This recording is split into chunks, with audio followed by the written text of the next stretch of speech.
Hi, നമസ്കാരം. ശ്രീ സായി സച്ചരിതം അധ്യായം 5. ചാന്ദ് പട്ടേലിന്റെ കല്യാണ പാർട്ടിയോടൊപ്പം ബാബയുടെ തിരിച്ചുവരവ്. സ്വാഗതം ചെയ്ത് സായ് എന്നു സംബോധന ചെയ്തത്. മറ്റു യോഗികളുമായി സമ്പർക്കം, ഉടുപ്പും ദിനചര്യകളും, പാതുകത്തിന്റെ കഥ, മൊയ്തീനുമായുള്ള ഗുസ്തിയും ജീവിതത്തിൽ വന്ന മാറ്റവും, വെള്ളം എണ്ണയാക്കി മാറ്റിയത്, വ്യാജഗുരു ജവഹർ അലി. ചാന്ദ് പട്ടേലിന്റെ കല്യാണ പാർട്ടിയോടൊപ്പമുള്ള തിരിച്ചുവരവ്. മുൻ അധ്യായത്തിൽ സൂചിപ്പിച്ചതുപോലെ ബാബ ഷിർദിയിലേക്ക് എങ്ങനെ തിരിച്ചു വന്നുവെന്ന് പറയാം. നൈസാം രാജ്യത്തിലെ ഔറംഗാബാദ് ജില്ലയിൽപ്പെട്ട ദൂബ് എന്ന ഗ്രാമത്തിൽ ധനികനായ ചാന്ദ് പട്ടേൽ എന്ന പേരിൽ മുസ്ലിം പ്രമാണിയുണ്ടായിരുന്നു. അയാൾ ഔറംഗാബാദിലേക്ക് പോകും വഴി ഒരു കുതിര നഷ്ടപ്പെട്ടുപോയി.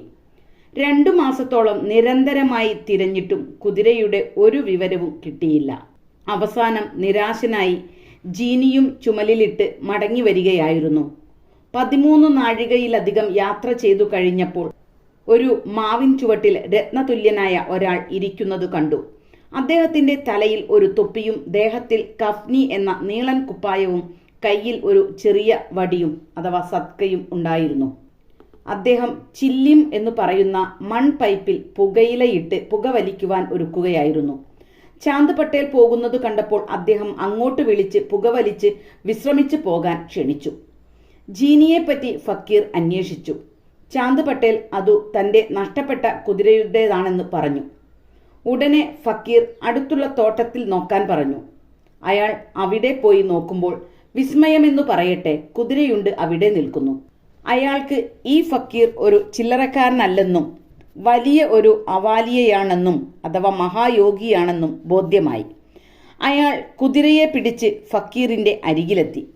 ചില്ലിം അപ്പോഴേക്കും തയ്യാറായിരുന്നു. പക്ഷേ 2 സാധനങ്ങൾ കൂടി ഒരുങ്ങേണ്ടിയിരുന്നു. 1 പൈപ്പ് കൊളുത്താൻ തീ, 2 കുഴൽ മൂടി പുകവലിക്കുന്ന തുണി നനയ്ക്കാൻ വെള്ളം.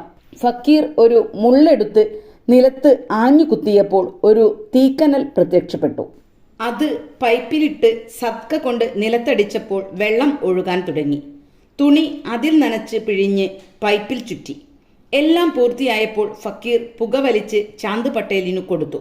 ഇതെല്ലാം കണ്ട് ചാന്ദ് പട്ടേൽ വിസ്മയസ്തബ്ധനായി. അയാൾ ഫക്കീറിനോട് തന്റെ വീട്ടിൽ വന്ന് സൽക്കാരം സ്വീകരിക്കാൻ അപേക്ഷിച്ചു. അടുത്ത ദിവസം അദ്ദേഹം പട്ടേലിന്റെ വീട്ടിൽ പോയി അവിടെ കുറച്ചു ദിവസം താമസിച്ചു. പട്ടേൽ ദൂബ് ഗ്രാമത്തിലെ അധികാരിയായിരുന്നു. അയാളുടെ ഭാര്യാ സഹോദരന്റെ മകന്റെ കല്യാണത്തിന് വധുവെ കണ്ടുവച്ചത് ഷിർദിയിൽ നിന്നായിരുന്നു. അങ്ങനെ പട്ടേൽ ഷിർദിയിലേക്ക് പോവാൻ ഒരുക്കം കൂട്ടി. ഫക്കീറും ആ കല്യാണ പാർട്ടിയെ അനുഗമിച്ചു. കല്യാണം മംഗളമായി കഴിഞ്ഞ ശേഷം പാർട്ടി ദൂബിലേക്ക് മടങ്ങി. എങ്കിലും ഫക്കീർ തിരിച്ചുപോയില്ല. ഷിർദിയിൽ തന്നെ സ്ഥിരതാമസമാക്കി. സായ് എന്ന പേർ ഫക്കീറിന് ലഭിച്ചത് കല്യാണ പാർട്ടി ഷിർദിയിലെത്തിയപ്പോൾ ഭഗത്മാല സാബദിയുടെ വയലിൽ ഗാണ്ടോബോ ക്ഷേത്രത്തിന് മുന്നിൽ ഇറങ്ങി വണ്ടികളെല്ലാം അഴിച്ച് ഗാണ്ടോബോ ക്ഷേത്രമുറ്റത്ത് നിർത്തി. ഓരോരുത്തരായി ഇറങ്ങിയതിനോടൊപ്പം ഫക്കീറും ഇറങ്ങി.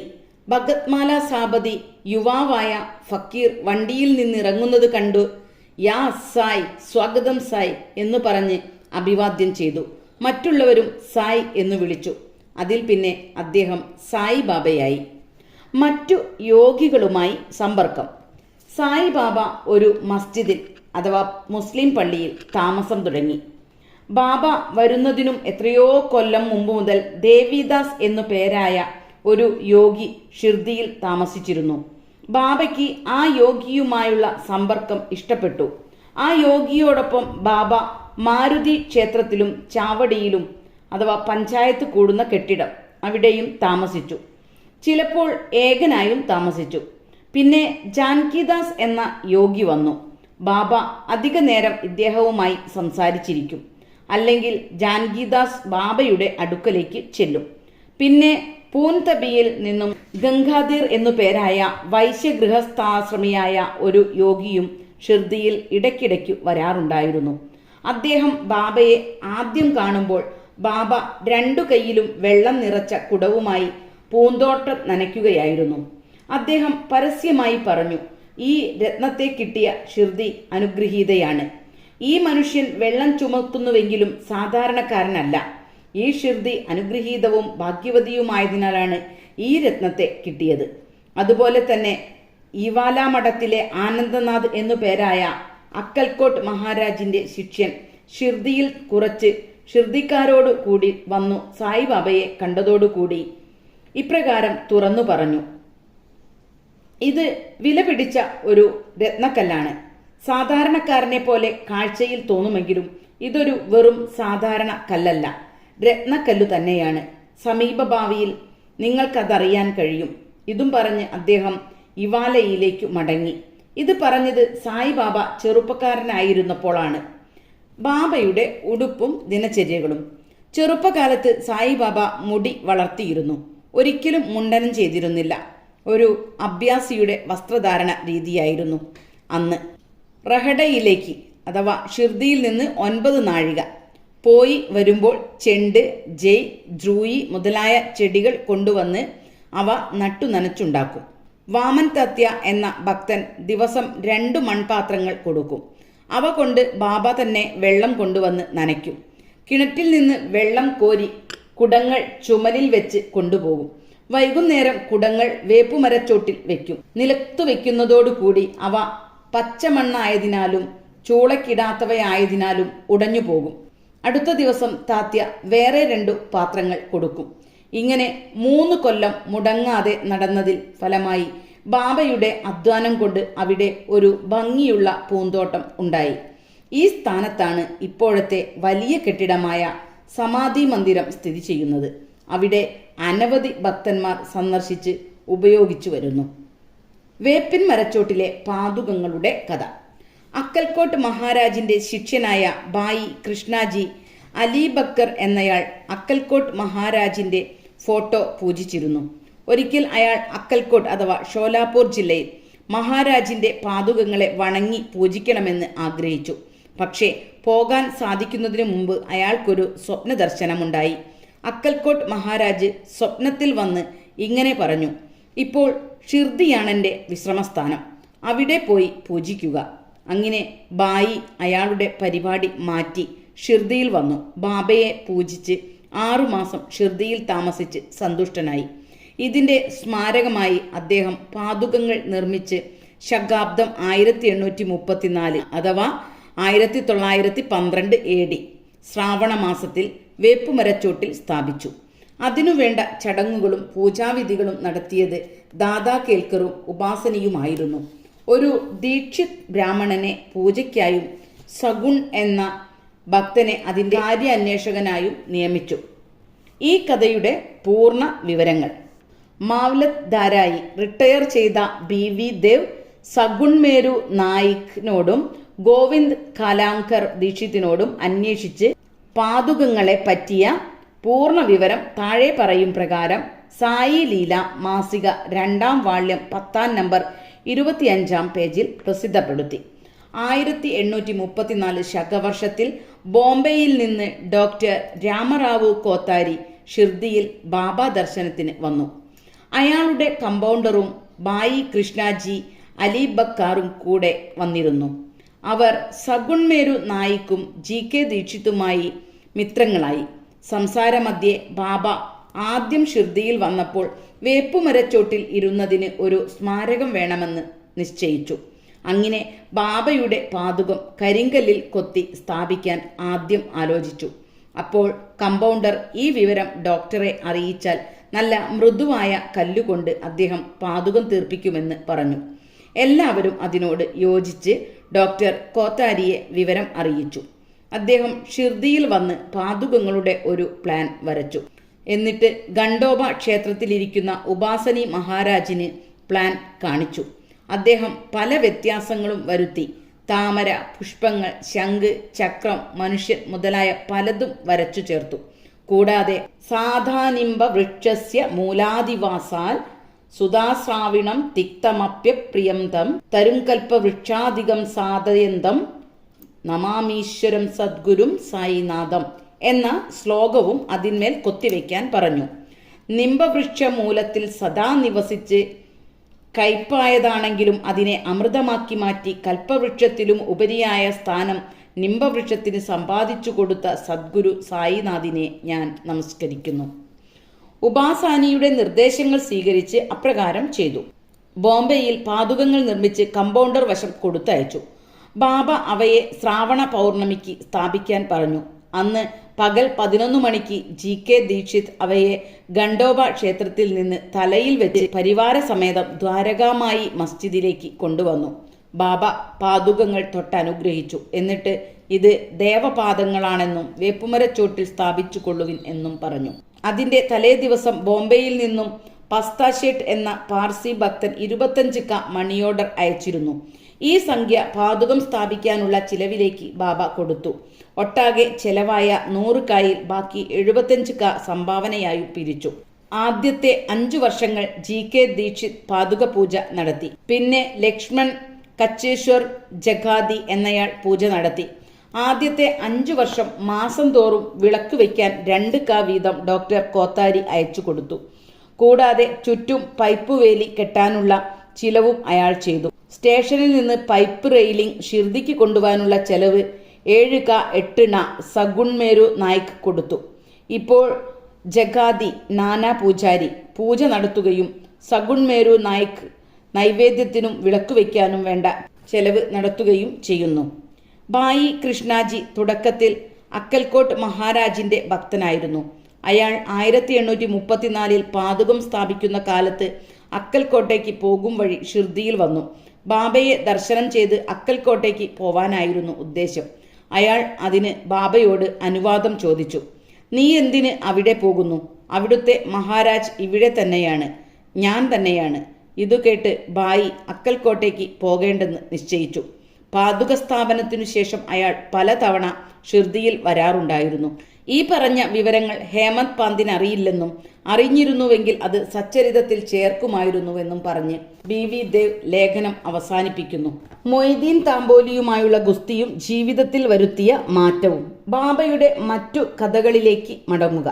ഷിർദിയിൽ മൊയ്തീൻ താംബോലി എന്നു പേരായ ഒരു ഗുസ്തിക്കാരനുണ്ടായിരുന്നു. ചില സംഗതികളിൽ ബാബയും അയാളുമായി യോജിക്കാത്തതിനാൽ അവർ തമ്മിൽ ഒരു ഗുസ്തി യുദ്ധം നടന്നു.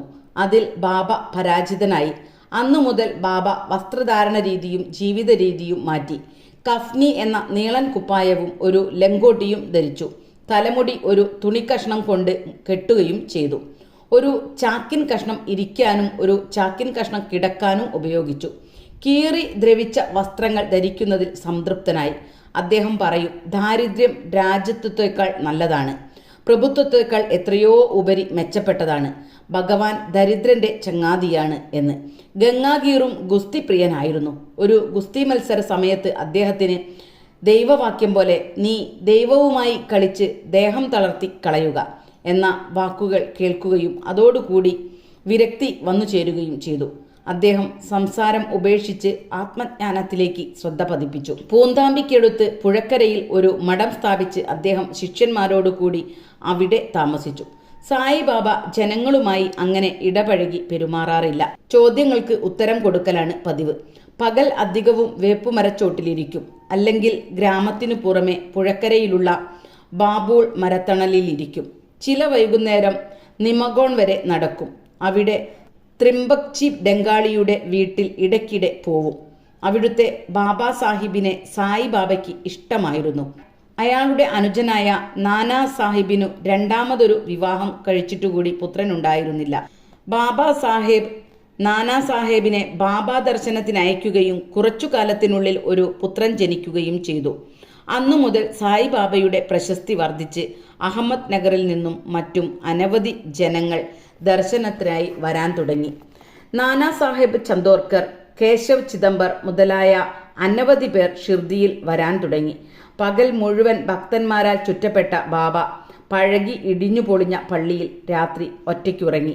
ബാബയുടെ സാമഗ്രികൾ ഇക്കാലത്ത് പുകവലിക്കാനുള്ള കുഴൽ അഥവാ ചില്ലിയും, പുകയില, ടിൻപാത്രം, നീണ്ട കഫ്നി കുപ്പായം, തലമുടി കെട്ടിയ ഒരു തുണിക്കഷ്ണം, ഒരു ചെറുവടി സദ്ക എന്നിവയായിരുന്നു. തലയ്ക്കു കെട്ടിയ വെള്ളത്തുണി ജട പോലെ പിരിച്ച് ഇടതു ചെവിയുടെ ഭാഗത്തുകൂടി പിന്നോട്ട് തൂങ്ങിക്കിടക്കും. അദ്ദേഹം ഷൂസോ മെതിയടിയോ ധരിച്ചിരുന്നില്ല.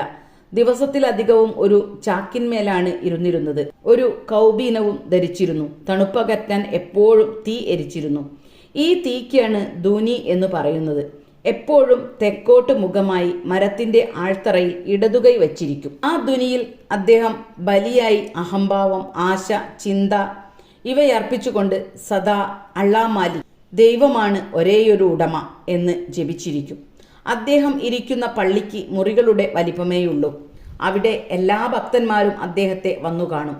1912 ശേഷം ഒരു വ്യത്യാസം വന്നു.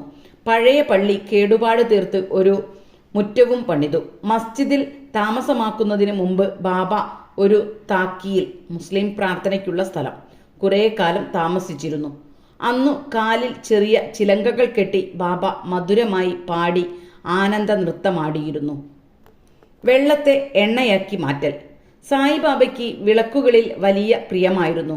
അദ്ദേഹം കടക്കാരിൽ നിന്നും എണ്ണ കടം വാങ്ങി മസ്ജിദിലും അമ്പലത്തിലും രാത്രി മുഴുവൻ വിളക്ക് കത്തിക്കുമായിരുന്നു.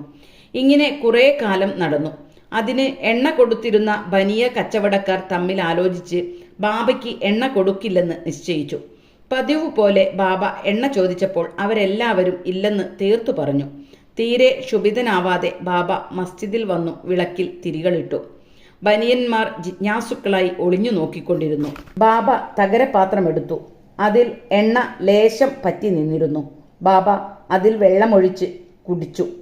അങ്ങനെ ശുദ്ധി വരുത്തി വീണ്ടും തകരപാത്രത്തിൽ വെള്ളമെടുത്ത് എല്ലാ വിളക്കിലും ഒഴിച്ച് തിരികൾ കൊളുത്തി. നോക്കി നിൽക്കുന്ന ബനിയന്മാരെ അന്തം വിടുവിച്ചുകൊണ്ട് അതിഭയങ്കരമാം വണ്ണം രാത്രി മുഴുവൻ ആ വിളക്കുകൾ കത്തി. ബനിയന്മാർ പാശ്ചാത്തപിച്ച് ബാബയോട് മാപ്പപേക്ഷിച്ചു. ബാബ അവരോട് സത്യന്മാരായിരിക്കാൻ ഉപദേശിച്ച് മാപ്പു നൽകി. വ്യാജഗുരു ജവഹർ അലി. മുൻപറഞ്ഞ ഗുസ്തി സംഭവത്തിന് 5 വർഷം കഴിഞ്ഞപ്പോൾ ജവഹർ ആലി എന്നു പേരായ ഒരു ഫക്കീർ അഹമ്മദ് നഗറിൽ നിന്നും പരിവാര സമേതം റഹഡ ഗ്രാമത്തിൽ വന്ന് വീരഭദ്ര ക്ഷേത്രത്തിനടുത്ത് ഒരു വലിയ മുറിയിൽ താമസമാക്കി. ഫക്കീർ പണ്ഡിതനും ഖുറാൻ മുഴുവൻ പഠിച്ച നല്ല വാഗ്മിയുമായിരുന്നു. അനവധി ഭക്തന്മാർ അദ്ദേഹത്തെ കണ്ടു വണങ്ങി ബഹുമാനിച്ചു പോന്നു. ജനസഹായം കൊണ്ട് അയാൾ വീരഭദ്ര ക്ഷേത്രത്തിനു മുമ്പിൽ ഒരു ഈദ് പ്രാർത്ഥനയ്ക്കുള്ള ചുമർ പണി ചെയ്യാൻ തുടങ്ങി. ഇത് സംബന്ധിച്ച് ചില കുഴപ്പങ്ങൾ ഉണ്ടായതിനാൽ ജവഹർ ആലി റഹഡ വിടേണ്ടി വന്നു. അങ്ങനെ അയാൾ ഷിർദിയിലേക്ക് പോന്നു. ബാബയോട് കൂടി താമസം തുടങ്ങി. അയാളുടെ മധുരമായ സംഭാഷണം കൊണ്ട് ജനങ്ങൾ വശീകൃതരാവുകയും അയാൾ ബാബയെ ശിഷ്യനെന്ന് വിളിക്കാൻ തുടങ്ങുകയും ചെയ്തു. ബാബ യാതൊരു തടസ്സവും പറയാതെ അയാളുടെ ശിഷ്യനായിരിക്കാൻ സമ്മതിച്ചു. പിന്നെ ഗുരുവും ശിഷ്യനും റഹഡയിലേക്ക് മടങ്ങാനും അവിടെ താമസിക്കാനും തീരുമാനിച്ചു. ഗുരുവിന് ശിഷ്യന്റെ മഹത്വം അറിഞ്ഞുകൂടെങ്കിലും ശിഷ്യന് ഗുരുവിന്റെ ദോഷങ്ങൾ അറിയാമായിരുന്നു. എങ്കിലും അയാളെ അവഹേളിക്കാതെ ശിഷ്യനെ പോലെ പരിചരിക്കാൻ തുടങ്ങി. ഗുരുവിനെ പലതരത്തിലും പരിചരിച്ചു. ഇടയ്ക്കിടയ്ക്ക് ഷിർദിയിൽ വരുമെങ്കിലും പ്രധാന താമസം റഹഡയിലാക്കി. ബാബയുടെ ഷിർദി ഭക്തന്മാർക്ക് അദ്ദേഹം റഹഡയിലേക്ക് താമസം മാറ്റിയത് ഇഷ്ടമായില്ല. അവർ ഒരു നിവേദക സംഘവുമായി ബാബയെ ഷിർദിയിലേക്ക് കൊണ്ടുപോരാൻ ചെന്നു. ഈദ്ഗയ്ക്കടുത്തു വെച്ച് അവർ ബാബയെ കണ്ട് വിവരം പറഞ്ഞപ്പോൾ ഫക്കീർ കോപിഷ്ഠനാണെന്നും അയാളെ ബാബയ്ക്ക് വിടാൻ നിവൃത്തിയില്ലെന്നും ഫക്കീർ തിരിച്ചു വരുന്നതിന് മുമ്പേ മടങ്ങിപ്പോകണമെന്നും പറഞ്ഞു. അവരിങ്ങനെ സംസാരിച്ചു നിൽക്കുമ്പോൾ ഫക്കീർ തിരിച്ചു വരികയും ശിഷ്യനെ കൊണ്ടുപോകാൻ ശ്രമിച്ചതിന് അവരെ ശകാരിക്കുകയും ചെയ്തു. ചില വാക്ക് തർക്കങ്ങൾക്ക് ശേഷം ഒടുവിൽ ഗുരുവും ശിഷ്യനും ഷിർദിയിലേക്ക് മടങ്ങിപ്പോകാൻ തീർച്ചയാക്കി. അങ്ങനെ അവർ ഷിർദിയിലേക്ക് മടങ്ങി അവിടെ താമസമാക്കി. കുറച്ചു ദിവസങ്ങൾക്കു ശേഷം ഗുരുവിനെ ദേവിദാസ് പരീക്ഷിച്ച് തർക്കത്തിൽ തോൽപ്പിച്ചു. ബാബ കല്യാണ പാർട്ടിയോടുകൂടി വരുന്നതിന് 12 കൊല്ലം മുമ്പാണ്. അന്ന് 10-11 വയസ്സുള്ള ദേവിദാസ് ഷിർദിയിൽ വന്ന് മാരുതി ക്ഷേത്രത്തിൽ താമസമാക്കിയത്. ദേവിദാസ് സുന്ദരരൂപനും തിളങ്ങുന്ന കണ്ണോടു കൂടിയവനും വിരക്തനും ജ്ഞാനിയുമായിരുന്നു. താത്യാക്കോട്ടെ, കാശിനാഥ് മുതലായ പലരും അദ്ദേഹത്തെ ഗുരുവായി കരുതിയിരുന്നു. പരാജിതനായ ജവഹർ അലി ഷിർദിയിൽ നിന്ന് ഓടിപ്പോയി. അങ്ങനെ ബീജാപൂരിൽ കുറേ കാലം താമസിച്ച് ഷിർദിയിലേക്ക് മടങ്ങി വന്ന് ജവഹർ ആലി ബാബയെ സാഷ്ടാംഗം പ്രണമിച്ചു. അയാൾ ഗുരുവെന്നും സായിബാബ ശിഷ്യനെന്നുമുള്ള തെറ്റിദ്ധാരണ നീങ്ങി. അയാൾ പാശ്ചാത്തപിച്ചു. എന്നിട്ടും ബാബ കാണിക്കുന്നത് അഹംഭാവം കളഞ്ഞ് ആത്മജ്ഞാനം കൈവരുത്താൻ ശിഷ്യനെ പോലെയും സേവനങ്ങൾ ചെയ്യണമെന്നാണ്. ഈ കഥ ബാബയുടെ മഹാഭക്തനായ മാലാസപതി പറഞ്ഞു തന്നതനുസരിച്ചാണ് ഇവിടെ ചേർത്തത്. അടുത്ത അധ്യായത്തിൽ രാമനവമി ഉത്സവം, മസ്ജിദ്, അതിൻ്റെ പൂർവസ്ഥിതി, പിന്നീടുണ്ടായ ഭേദഗതി എന്നിവയെപ്പറ്റി പ്രതിപാദിക്കുന്നതാകുന്നു. ശ്രീ സായിയെ നമിക്കുവിൻ. ലോകശാന്തി ഭവിക്കട്ടെ.